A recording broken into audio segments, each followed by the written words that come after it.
much to come into the room. I pray that everybody is doing well on today. You know what? I continue. The Bible says in Psalms 118 and 24, this is the day that the Lord has made, and I will be glad and rejoice in it. I need you guys to get happy. Let's get excited because God is about to do some amazing things in our lives. And do me a favor, guys. Let's share this message. Let's invite somebody to be on. This is Winning Wednesday. As we look at what God is doing in this season, in our lives, in the lives of others, this is a moment that we need to rejoice. And when you look at it, that if he did it for somebody else, then he would do the same for us. And that's what makes me excited that, wait a minute, if sister such and such got it, if brother such and such got it, if he did it for them over there, if he did it for those over there, he'll do it for me. And that's why I know we are so close to our breakthrough. We're so close to our blessings. We're so close to God opening doors for us that this is why we're happy. I mean, if you can look out in your spiritual provisual and you say that, wait a minute, I can see it in my view. We wrote a song called Miracles Today. And when we wrote that song, one of the lines in the song and the lyrics, it says that I can see it in my view. And I want you now to start looking in your view to see what God is about to do for you. He is about to change some things around. Some things are turning in your favor. Somebody need to say it right now. Things are turning in my favor. Guys, I pray you're sharing this message. Come on. Let's get people on here because this is Winning Wednesday. And what is so important about Winning Wednesday? What is important about Winning Wednesday, what it does for me, it is just that midweek motivation to help get you on track, to help get you excited about what God is going to do. If you never expect, you would never receive. Y'all hear me closely. If you never expect, you would never receive. How can you expect for something to happen if you and able to receive it if you don't expect it? So every day I wake up, I'm saying, God, what you gonna do today? God, how are you going to change things today? How is this gonna look different from yesterday? So I want you now to start changing your mindset and saying that I am walking in expectancy.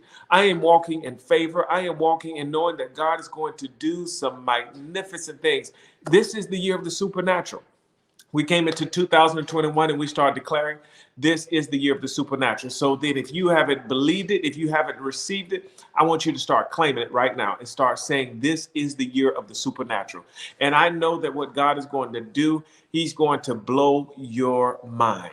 And guess what? God, blow my mind, turn things around, allow me to walk in the happiness and being happy than I've ever been in my life. Allow me to walk in a season of favor. Allow me to walk in a season of overflow. Lord, if you did it before, I know you'll do it again. And you'll get what you want if you start asking for it. The Bible tells us in Mark 11 and 24, it says, when you pray, you must believe. If you don't start believing that God would do it, why should he do it? I mean, I have children, and one of the things that they would do every year for Christmas, they would make their list and they would tell me what they would want for Christmas. And they would come down on Christmas morning with expectancy. Okay, I gave Dad a list of a bicycle, a computer, a cell phone. One year, my son asked for a car. And you know what I did? I brought him down a little remote control car, and I said, "This is your car for Christmas." Why? I mean, he got what he asked for, but he didn't get what he wanted.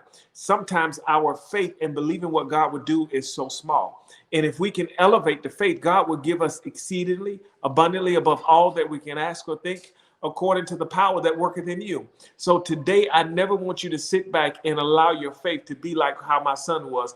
His faith that he put it out there, but he didn't truly believe it. Eventually, I got him the car, but he put it out there, but he really didn't believe he was going to get it. And I want you to understand today, whatever you put your beliefs in, I want your faith to match your beliefs. And I want you to tell God, Lord, I'm believing you for this new house.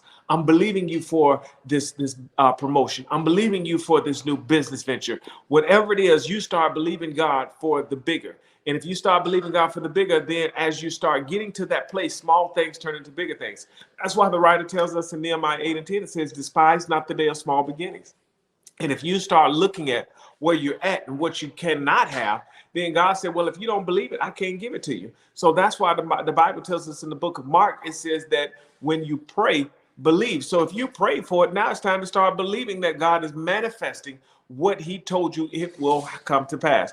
And that's why on this Winning Wednesday, I want to encourage all of you that are out there that I want you to start believing for the supernatural. I want you to take in your heart and you say, God, I am believing you for whatever your belief is, and I want you to start making it big. I want you to say, you know what, God, I'm believing you for that building over there. I'm not believing you just for a house. I'm believing you for the whole building. And guess what? God will do exceedingly and abundantly above all that you can ask. Stop believing God for the small things. Expand your thought process, because why? You are a thought watcher. And that thought watcher is saying, God, you know what? I'm watching what I think the enemy tells me I can't have it, but you said I can have all things. When you read in the book of Philippians, the second chapter, and it says, fourth chapter, I'm sorry, it says that I can do all things through Christ who strengthens me.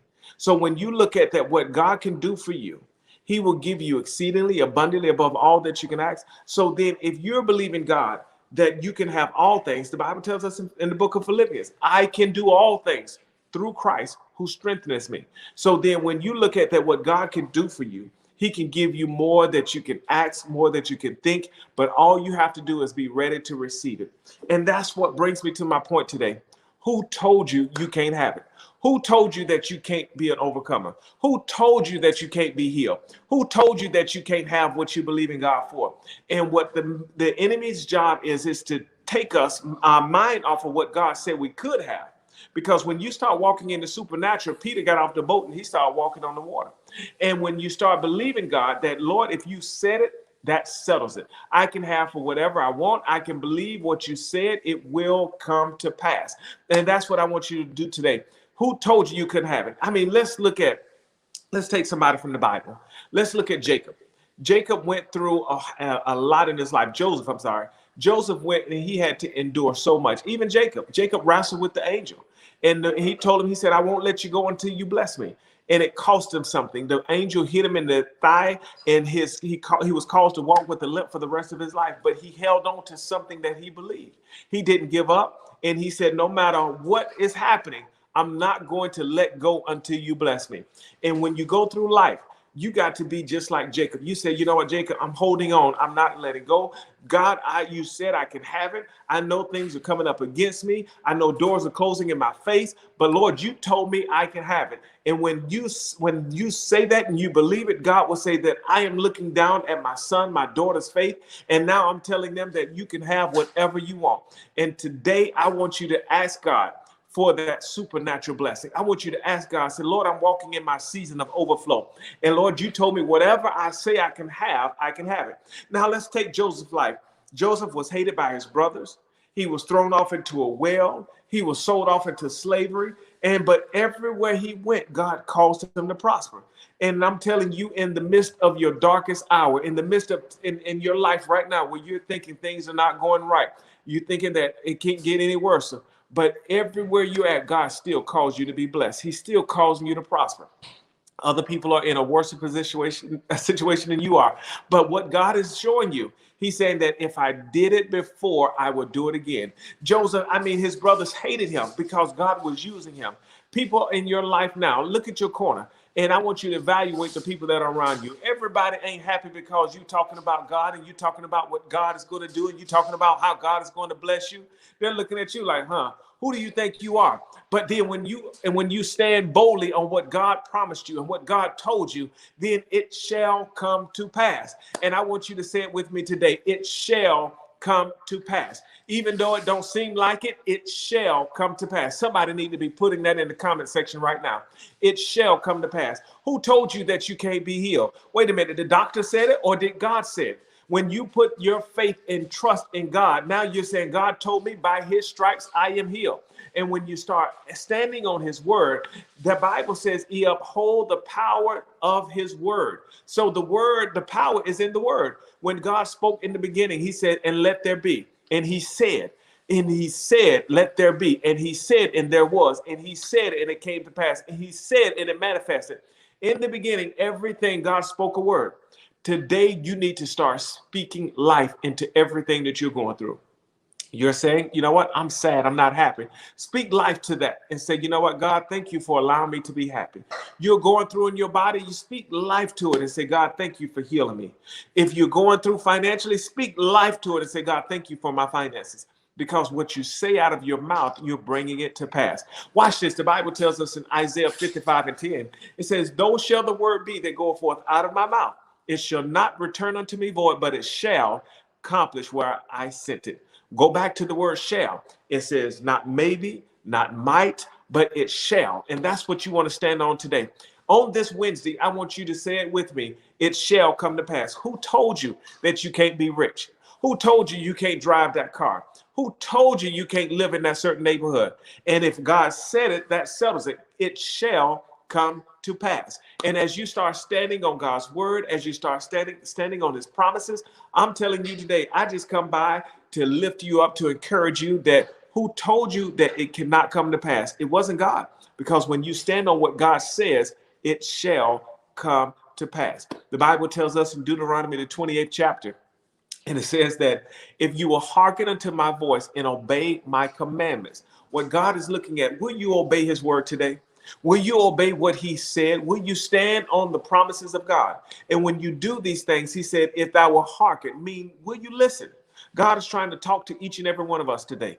And as you're listening to the voice of God, as you're listening to what he has told you, stand and you hold on what God has promised you. Jacob said, I won't let you go until you bless me. He stood because he heard something and he saw something.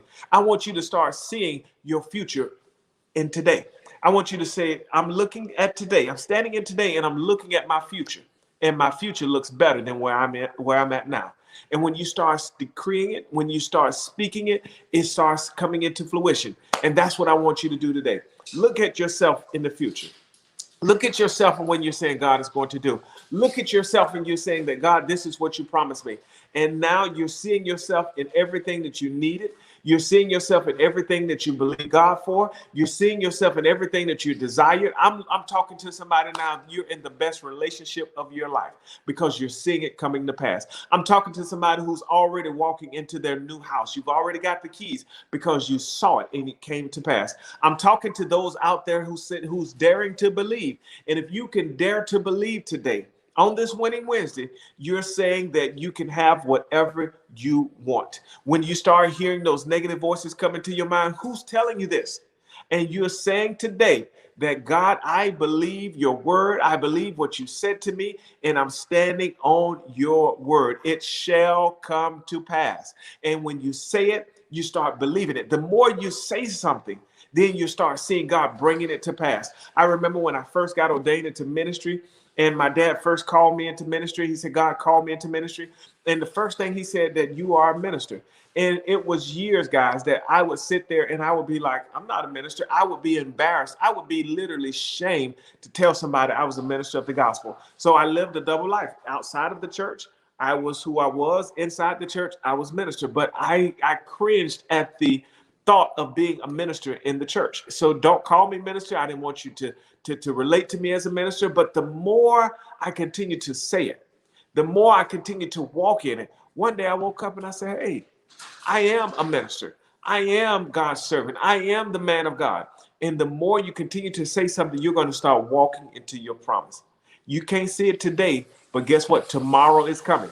And as you see your tomorrow, everything that you didn't believe to happen today, but because you continue to say it, it's going to manifest in your tomorrow. And that's what I want to encourage each and every one of you today. On this Windy Wednesday, when you hear that negative voice and saying, who told you you couldn't have it? You start standing in with boldness. And you said, my God said I can have whatever I need. My God told me I can walk on water. My God told me that if I believe, I will walk over serpents and over scorpions and over all the power of the enemy in Luke 10 and 19. So then whatever you say today, it will come to pass. Guys, thank you for joining me on this Winning Wednesday. Thank you for being a part of what God is doing. Each week we come on here, I'm believing God that we continue to grow higher and higher, and we continue to lift each other up. We are helpers one of another. Somebody say it with me. Put it in the comment section. We are helpers one of another.